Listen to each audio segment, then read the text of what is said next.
ਜਿਹੜਾ permanent resident ਹੈ, worker ਹੈ ਜਾਂ ਸਟੂਡੈਂਟ ਹੈ ਜਾਂ ਵਿਜ਼ਿਟਰ ਹੈ, ਆਲਮੋਸਟ ਸਿਮਿਲਰ ਕਾਈਂਡ ਆਫ ਉਹਨਾਂ ਦੀਆਂ ਸਿਚੁਏਸ਼ਨ ਨੇ ਬਿਕੋਜ਼ ਉਹ ਸਾਰੇ ਦੇ ਸਾਰੇ ਫੋਰਨ ਨੈਸ਼ਨਲਸ ਨੇ। ਪਰਮਨੈਂਟ ਰੈਜ਼ੀਡੈਂਟ ਵੀ ਫੋਰਨ ਨੈਸ਼ਨਲ ਆ, ਉਹ ਕੈਨੇਡੀਅਨ ਸਿਟੀਜ਼ਨ ਨਹੀਂ ਹੈ। ਤੇ 2018 ਦਸੰਬਰ ਤੋਂ ਬਾਅਦ ਜਿਹੜਾ ਸ਼ਰਾਬ ਪੀ ਕੇ ਗੱਡੀ ਚਲਾਉਣਾ ਹੈਗਾ, ਇਹਨੂੰ ਵੀ ਸੀਰੀਅਸ ਕ੍ਰਿਮੀਨੈਲਿਟੀ ਦੇ ਵਿੱਚ ਲਿਆਂਦਾ ਗਿਆ ਹੈ। ਸੋ ਜੇ ਸੀਰੀਅਸ ਕ੍ਰਿਮੀਨੈਲਿਟੀ ਹੋਗੀ, ਤੁਹਾਡੇ ਖਿਲਾਫ ਰਿਪੋਰਟ ਲਿਖੀ ਜਾਣੀ ਹੈ ਜੇ ਤੁਸੀਂ ਦੇਸ਼ ਤੋਂ ਬਾਹਰ ਕੱਢਣਾ ਹੈਗਾ। ਜਿਹੜਾ ਇੱਕ ਬੇਸਿਕ ਕੁਐਸਚਨ ਹੈ, ਜਦੋਂ ਤੁਹਾਡੇ ਕੋਲ ਕੋਈ ਪਹੁੰਚਦਾ ਹੈ ਤਾਂ ਉਹੀ ਪੁੱਛਿਆ ਜਾਂਦਾ ਜਿਹੜਾ ਤੁਹਾਨੂੰ ਲੱਗਦਾ ਹੈ ਕਿ ਮੈਜੋਰਿਟੀ ਆਫ ਪੀਪਲ ਇਹੀ ਪੁੱਛਦੇ ਨੇ। ਆਮ ਸਵਾਲ ਪੁੱਛਿਆ ਜਾਂਦਾ ਹੈ ਤੇ ਉਹਦਾ ਸਭ ਤੋਂ ਔਖਾ ਜਵਾਬ ਹੈਗਾ, ਉਹ ਹੈਗਾ ਮੇਰੇ ਕੇਸ ਨੂੰ ਕਿੰਨਾ ਸਮਾਂ ਲੱਗੂਗਾ। ਹੁਣ ਬਹੁਤ ਸਾਰੇ ਲੋਕ ਟਰੱਕ ਡਰਾਈਵਰ ਦਾ ਕੰਮ ਕਰਦੇ ਨੇ ਤੇ ਉਹ ਸੈਲਫ ਇੰਪਲੋਇਡ ਦੇ ਤੌਰ ਤੇ ਕੰਮ ਕਰਨ ਨੂੰ ਵਰਕ ਪਰਮਿਟ ਹੁੰਦਾ, ਪਰ ਉਹ ਟਰੱਕ ਡਰਾਈਵਰ ਦਾ ਕੰਮ ਕਰਦੇ ਨੇ ਆਪਣੀ ਕਾਰਪੋਰੇਸ਼ਨ ਬਣਾ ਕੇ। ਉਹਨਾਂ ਲਈ ਅਤਿਅੰਤ ਜ਼ਰੂਰੀ ਹੈ ਜੀ ਕਿ ਉਹ ਇੱਕ ਚੰਗੇ ਅਕਾਊਂਟੈਂਟ ਨੂੰ ਹਾਇਰ ਕਰਨ।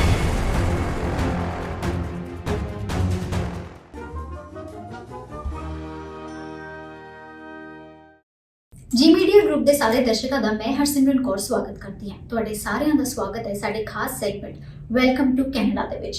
ਤੇ ਅੱਜ ਦੇ ਸੈਗਮੈਂਟ ਦੇ ਵਿੱਚ ਬਹੁਤ ਸਾਰੀਆਂ ਖਾਸ ਗੱਲਾਂ ਹੋਣ ਵਾਲੀਆਂ। ਸਭ ਤੋਂ ਪਹਿਲਾਂ ਤਾਂ ਤੁਹਾਨੂੰ ਦੱਸ ਦਈਏ ਕਿ ਅਸੀਂ ਬਹੁਤ ਸੋਹਣਾ ਜਿਹਾ ਝੰਡਾ ਸਜਾ ਲਿਆ ਕੈਨੇਡਾ ਦਾ, ਤੇ ਇਹ ਸੈਂਟਰ 'ਚ ਪਿਆ। ਇਸ ਨੂੰ ਲੈ ਕੇ ਗੱਲ ਕਰਾਂਗੇ। ਸਾਡੇ ਖਾਸ ਮਹਿਮਾਨ ਨੇ ਗੁਰਪ੍ਰੀਤ ਖਹਿਰਾ ਜੀ। ਸਤਿ ਸ਼੍ਰੀ ਅਕਾਲ ਜੀ। ਸਤਿ ਸ਼੍ਰੀ ਅਕਾਲ ਜੀ ਅਤੇ ਸਾਰੇ ਦਰਸ਼ਕਾਂ ਨੂੰ ਸਤਿ ਸ਼੍ਰੀ ਅਕਾਲ। ਬਿਲਕੁਲ, ਕੈਨੇਡਾ ਦੀ ਗੱਲ ਆਉਂਦੀ ਹੈ ਤੇ ਮੈਨੂੰ ਲੱਗਦਾ ਜਿਹੜੇ ਇੰਡੀਆ 'ਚ ਲੋਕੀ ਬੈਠੇ ਹੁੰਦੇ ਨਾ, ਉਹ ਸਭ ਤੋਂ ਪਹਿਲਾਂ ਸੁਪਨੇ ਜਦੋਂ ਲੈਂਦੇ ਸੋ ਉਹਨਾਂ ਨੂੰ ਇਹ ਝੰਡਾ ਜ਼ਰੂਰ ਦਿਖਦਾ ਹੈ। ਜੀ ਬਿਲਕੁਲ ਬਿਲਕੁਲ ਬਿਲਕੁਲ ਬਿਕਾਜ਼ ਜਿਹੜਾ ਰੈਡ ਐਂਡ ਵਾਈਟ ਹੈ ਜੀ, ਇਹ ਇਟਸੈਲਫ ਜੇ ਵਾਈਟ ਦੇ ਉੱਤੇ ਰੈਡ ਹੋਵੇ ਉਹ ਸੋ ਮਚ ਰਿਵੀਲਿੰਗ ਹੈਗਾ। ਬਿਲਕੁਲ। So welcome to Canada segment ਦੇ ਵਿੱਚ ਇਹ ਹੈ ਕਿ ਜਿਹੜੇ ਇੱਥੇ ਨਵੇਂ ਆਉਂਦੇ ਨੇ ਜਾਂ ਫਿਰ ਜਿਨ੍ਹਾਂ ਨੂੰ ਆਏ ਨੂੰ 2-3 ਸਾਲ ਹੋ ਜਾਂਦੇ ਨੇ ਨਾ, ਫਿਰ ਵੀ ਕੁਝ ਐਸੇ ਐਕਸਪੀਰੀਅੰਸ ਹੁੰਦੇ ਆ ਕਿ ਆਏ ਦਿਨ ਨਵੀਆਂ ਚੀਜ਼ਾਂ ਸਿੱਖਣ ਨੂੰ ਮਿਲਦੀਆਂ। ਸੋ ਵੈਲਕਮ ਟੂ ਕੈਨੇਡਾ ਮੈਨੂੰ ਲੱਗਦਾ ਕਦੀ ਖਤਮ ਨਹੀਂ ਹੁੰਦਾ। ਜੀ ਬਿਲਕੁਲ ਸਹੀ।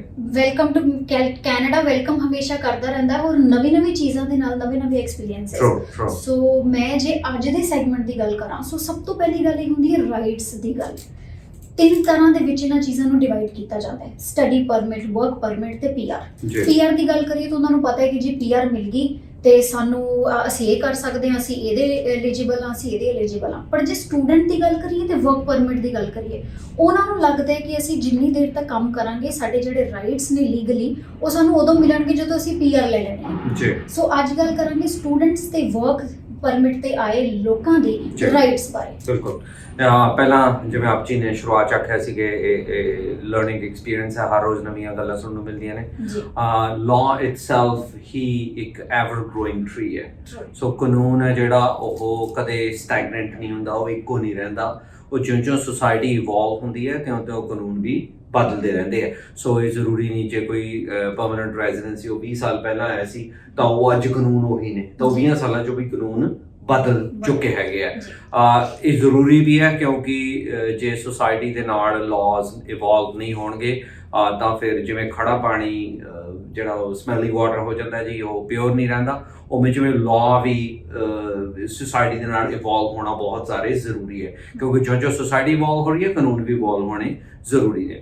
ਦੂਜੀ ਗੱਲ ਜਿਹੜੀ ਹੈਗੀ ਹੈ, ਇਕੱਲੇ ਰਾਈਟਸ ਨਹੀਂ, ਓਬਲੀਗੇਸ਼ਨਸ ਵੀ ਓਨਾ ਹੀ ਇੰਪੋਰਟੈਂਟ ਪਾਰਟ ਹੈਗਾ।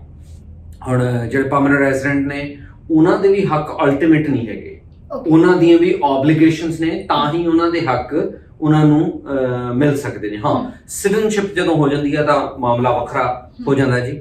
ਸੋ ਸਭ ਤੋਂ ਪਹਿਲਾਂ ਤਾਂ ਜੇ ਆਪਾਂ ਗੱਲ ਕਰੀਏ ਜਿਹੜੀਆਂ ਤੁਹਾਡੇ ਰਾਈਟਸ ਐਂਡ ਓਬਲੀਗੇਸ਼ਨਸ ਨੇ, ਜੇ ਤੁਸੀਂ ਕੈਨੇਡੀਅਨ ਸਿਟੀਜ਼ਨ ਨਹੀਂ ਹੈਗੇ ਹੋ ਤਾਂ ਲਗਭਗ ਜਿਹੜਾ ਪਰਮਨੈਂਟ ਰੈਜ਼ੀਡੈਂਟ ਹੈ, ਵਰਕਰ ਹੈ ਜਾਂ ਸਟੂਡੈਂਟ ਹੈ ਜਾਂ ਵਿਜ਼ਿਟਰ ਹੈ, ਆਲਮੋਸਟ ਸਿਮਿਲਰ ਕਾਈਂਡ ਆਫ ਉਹਨਾਂ ਦੀਆਂ ਸਿਚੁਏਸ਼ਨ ਨੇ ਬਿਕੋਜ਼ ਉਹ ਸਾਰੇ ਦੇ ਸਾਰੇ ਫੋਰਨ ਨੈਸ਼ਨਲਸ ਨੇ। ਪਰਮਨੈਂਟ ਰੈਜ਼ੀਡੈਂਟ ਵੀ ਫੋਰਨ ਨੈਸ਼ਨਲ ਆ, ਉਹ ਕੈਨੇਡੀਅਨ ਸਿਟੀਜ਼ਨ ਨਹੀਂ ਹੈਗਾ। ਸੋ ਜੇ ਆਪਾਂ ਪਹਿਲਾਂ ਪਰਮਨੈਂਟ ਰੈਜ਼ੀਡੈਂਸ ਦੀ ਗੱਲ ਕਰੀਏ, ਸਭ ਤੋਂ ਪਹਿਲਾਂ ਤਾਂ ਉਹਦੀ ਓਬਲੀਗੇਸ਼ਨ ਹੈਗੀ ਹੈ ਕਿ ਉਹਨੇ 730 ਦਿਨ 5 ਸਾਲਾਂ 'ਚ ਰਹਿਣਾ ਹੈ, ਉਹਦੀ ਓਬਲੀਗੇਸ਼ਨ ਹੈ।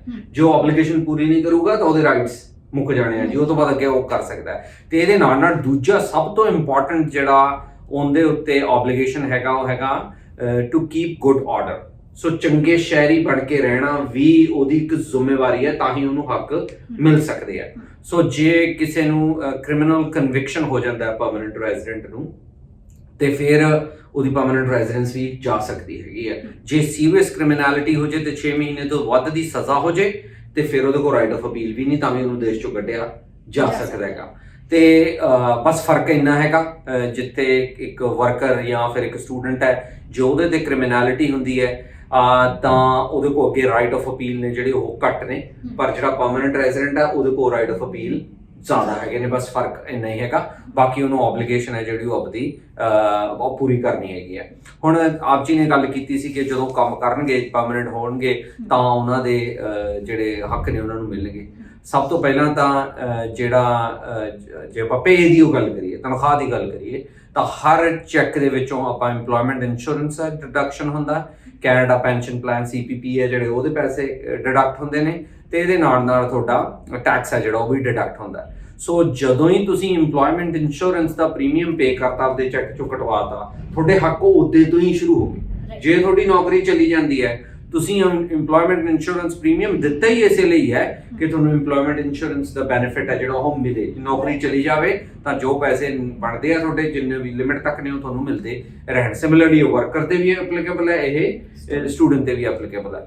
ਹੁਣ ਦੂਜੀ ਜਿਹੜੀ ਗੱਲ ਆ ਜਾਂਦੀ ਹੈ ਕੈਨੇਡਾ ਪੈਨਸ਼ਨ ਪਲਾਨ ਦੀ, CPP ਹੈ ਜਿਹੜਾ ਤੁਹਾਡੇ ਹਰ ਚੈੱਕ ਚੋਂ ਕੱਟਿਆ ਜਾਂਦਾ, ਉਹ ਤਾਂ ਜਦੋਂ ਤੁਸੀਂ ਰਿਟਾਇਰ ਹੋਣਾ ਬੈਨੀਫਿਟ ਤੁਹਾਨੂੰ ਉਦੋਂ ਹੀ ਮਿਲਣਾ।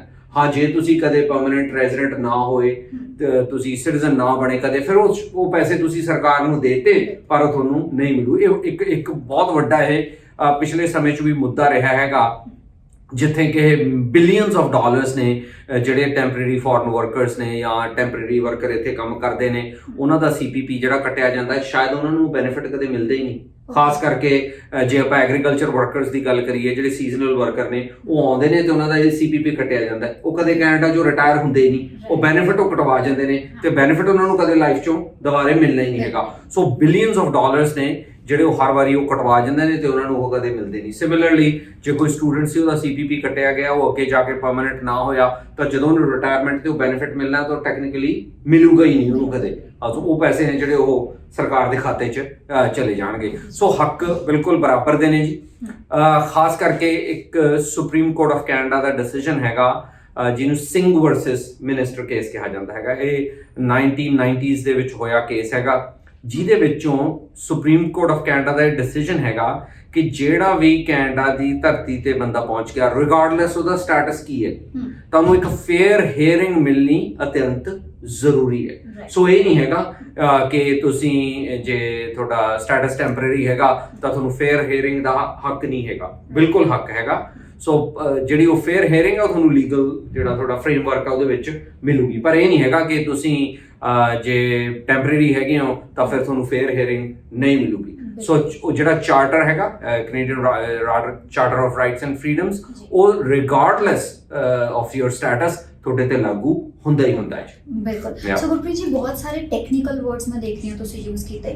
ਮੈਨੂੰ ਲੱਗਦਾ ਨਹੀਂ ਕਿ ਜਦੋਂ ਚੈੱਕ ਚੋਂ ਪੇਮੈਂਟ ਕੱਟ ਕੇ ਆਉਂਦੀ ਹੋਏਗੀ ਜਾਂ ਸਿੰਕ ਚੋਂ ਪੈਸੇ ਕੱਟਦੇ ਹੋਣਗੇ ਤਾਂ ਕਦੀ ਕੋਸ਼ਿਸ਼ ਕਰਦੇ ਹੋਣਗੇ ਕਿ ਅਸੀਂ ਜਾਣੀਏ ਕਿ ਇਹ ਕਿਉਂ ਕੱਟ ਰਹੇ। ਉਹਨਾਂ ਨੂੰ ਇੰਨਾ ਪਤਾ ਹੈ ਕਿ ਸਾਡਾ ਚੈੱਕ ਤਾਂ ਇੰਨੇ ਦਾ ਕਿ ਇਹਨਾਂ ਦਾ ਬਣ ਜਾਂਦਾ ਹੈ। ਉਸ ਤੋਂ ਬਾਅਦ ਦੂਸਰੀ ਗੱਲ, ਜਦੋਂ ਮਾਰਚ ਈਅਰ ਐਂਡ ਹੁੰਦਾ ਹੈ, ਸੋ ਉਹ ਇਹ ਚੀਜ਼ ਫਾਈਲ ਕਰਨੀ ਪੈਂਦੀ ਹੈ। ਸੋ ਇਹਦੇ ਬਾਰੇ ਕੀ ਕਹਿਣਾ ਚਾਹੋਗੇ ਕਿ ਜਦੋਂ ਕੋਈ ਨਵਾਂ ਆਉਂਦਾ ਹੈ, ਉਹ ਡਰਦਾ ਹੈ ਕਿ ਮੈਂ ਕਿਸੇ ਅਕਾਊਂਟੈਂਟ ਨਾਲ ਗੱਲ ਕਰਾਂ, ਮੇਰੇ ਕਿੰਨੇ ਪੈਸੇ ਲੱਗ ਜਾਣਗੇ, ਜਾਂ ਜੇ ਮੈਂ ਹੁਣ ਇੱਧਰ ਕਿੱਧਰ ਜਾਵਾਂ ਜਾਂ ਮੈਂ ਕਿੱਥੇ ਜਾਵਾਂ, ਹਨਾ। ਸੋ ਉਹ ਟਰਸਟ ਬਿਲਡ ਕਰਨਾ ਕਿੰਨਾ ਜ਼ਰੂਰੀ ਹੈ ਤੇ ਕਿੰਨਾ ਜ਼ਰੂਰੀ ਹੈ ਇੱਥੇ ਆ ਕੇ ਕਿਸੇ ਲਾਅ ਆਫਿਸ ਦੇ ਨਾਲ ਲਿੰਕ ਰਹਿਣਾ, ਤਾਂ ਕਿ ਇਹ ਜਿਹੜੇ ਰਾਈਟਸ ਨੇ ਤੁਹਾਨੂੰ ਸਾਲ ਈਅਰ ਐਂਡ ਦੇ ਵਿੱਚ ਫਾਈਲ ਹੋਣ ਤੇ ਮਿਲਦੇ ਰਹਿਣ ਜੀ। ਸੋ ਜਿਹੜਾ ਅਕਾਊਂਟਿੰਗ ਵਾਲਾ ਗੱਲ ਹੈਗੀ ਜੀ, ਉਹ ਇੱਕ ਚੰਗਾ ਅਕਾਊਂਟੈਂਟ ਹੋਣਾ ਬਹੁਤ ਜ਼ਰੂਰੀ ਹੈ ਤੁਹਾਡੇ ਲਈ, ਤੇ ਉਹ ਜਿਹੜਾ ਤੁਹਾਡੇ ਹੱਕਾਂ ਦੀ ਰਾਖੀ ਕਰੇ ਤੇ ਤੁਹਾਨੂੰ ਸਹੀ ਸਲਾਹ ਦੇਵੇ, ਬਹੁਤ ਜ਼ਿਆਦਾ ਜ਼ਰੂਰੀ ਹੈਗਾ।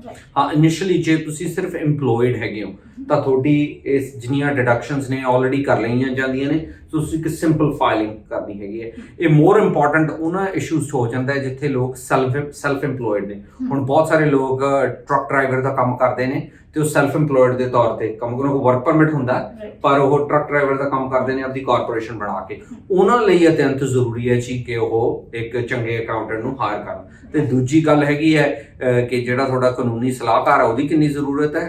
ਟੈਂਪਰੇਰੀ ਰੈਜ਼ੀਡੈਂਟ ਨੇ ਜੀ, ਉਹਨਾਂ ਨੂੰ ਬਹੁਤ ਜ਼ਿਆਦਾ ਉਹਦੀ ਜ਼ਰੂਰਤ ਹੈਗੀ ਹੈ। ਜਿਵੇਂ ਆਪ ਜੀ ਨੇ ਇਹ ਗੱਲ ਸ਼ੁਰੂਆਤ 'ਚ ਵੀ ਆਖੀ ਕਿ ਉਹਨਾਂ ਨੂੰ ਆਲਵੇਜ਼ ਜਿਹੜਾ ਬੰਦਾ ਹੈਗਾ ਉਹਨੂੰ ਆਪਣੇ ਹੱਕਾਂ ਬਾਰੇ ਜਾਣਕਾਰੀ ਨਹੀਂ ਹੁੰਦੀ। ਉਹ ਜ਼ਰੂਰੀ ਨਹੀਂ ਉਹ ਜਾਣਕਾਰੀ ਹੋਵੇ, ਉਹਦਾ ਰੀਜ਼ਨ ਹੈਗਾ। ਰੀਜ਼ਨ ਇਹ ਹੈਗਾ ਕਿ ਤੁਸੀਂ ਕਿਹੜਾ ਉਹ ਲਾਅ ਪੜ੍ਹਨ ਲਈ ਸਕੂਲ ਗਏ ਸੀ, ਤੁਸੀਂ ਤਾਂ ਇੱਕ ਜਨਰਲ ਕਾਮਨ ਮੈਨ ਹੈਗੇ ਹੋ, ਤੇ ਉਹ ਜਨਰਲ ਕਾਮਨ ਜਾਣਕਾਰੀ ਤੁਹਾਡੇ ਕੋਲੇ ਹੋਊਗੀ, ਪਰ ਉਹਨੂੰ ਤੁਸੀਂ ਆਪਣੇ ਹੱਕ 'ਚ ਕਿਵੇਂ ਵਰਤਣਾ ਹੈਗਾ ਉਹ ਬਹੁਤ ਇੰਪੋਰਟੈਂਟ ਹੈ। ਤੇ ਉਹ ਤਾਂ ਹੀ ਪੋਸੀਬਲ ਹੋ ਸਕਦਾ ਹੈ ਜੇ ਤੁਹਾਨੂੰ ਸਹੀ ਸਲਾਹ ਮਿਲਦੀ ਰਹੇ ਟਾਈਮਲੀ ਮੈਨਰ ਦੇ ਵਿੱਚੋਂ। ਤੇ ਦੂਜਾ ਜਿਹੜੇ ਟੈਂਪਰੇਰੀ ਰੈਜ਼ੀਡੈਂਟ ਹੈਗੇ ਨੇ, ਖਾਸ ਕਰਕੇ ਜਿਵੇਂ ਮੈਂ ਪਹਿਲਾਂ ਕ੍ਰਿਮੀਨੈਲਿਟੀ ਦੀ ਗੱਲ ਕੀਤੀ ਸੀ, ਤਾਂ ਉਹ ਕਿਸੇ ਵੀ ਹਾਲਾਤ 'ਚ ਜੀ ਕਿਸੇ ਵੀ ਕ੍ਰਿਮੀਨਲ ਐਕਟੀਵਿਟੀ 'ਚ ਇਨਵੋਲਵ ਨਾ ਹੋਣ, ਕਿਉਂਕਿ ਉਹ ਤੋਂ ਬਾਅਦ ਉਹਨਾਂ ਲਈ ਬਹੁਤ ਸੀਰੀਅਸ ਕੌਨਸੀਕੁਐਂਸਿਸ ਨੇ ਜਿਹੜੀਆਂ ਉਹ ਹੋ ਸਕਦੀਆਂ ਨੇ। ਸੋ ਹਰਸਿਮਰਨ, ਜੇ ਕਿਸੇ ਇੰਡੀਵਿਜੂਅਲ ਨੂੰ ਮੰਨ ਲਓ ਕਨਵਿਕਸ਼ਨ ਹੋ ਜਾਂਦਾ ਜੋ ਟੈਂਪਰੇਰੀ ਹੈ ਜਾਂ ਉਹ ਪਰਮਾਨੈਂਟ ਰੈਜ਼ੀਡੈਂਟ ਹੈ, ਜੇ ਆਪਾਂ ਪਹਿਲਾਂ ਪਰਮਾਨੈਂਟ ਰੈਜ਼ੀਡੈਂਟ ਦੀ ਗੱਲ ਕੀਤੀ ਸੀ ਕਿ ਜੇ ਉਹਦੀ ਕਨਵਿਕਸ਼ਨ ਹੋ ਜਾਂਦੀ ਹੈ 6 ਮਹੀਨੇ ਤੋਂ ਵੱਧ ਦੀ ਸਜ਼ਾ, ਤਾਂ ਫਿਰ ਉਹਨੂੰ ਰਾਈਟ ਆਫ ਅਪੀਲ ਵੀ ਨਹੀਂ ਹੈਗਾ।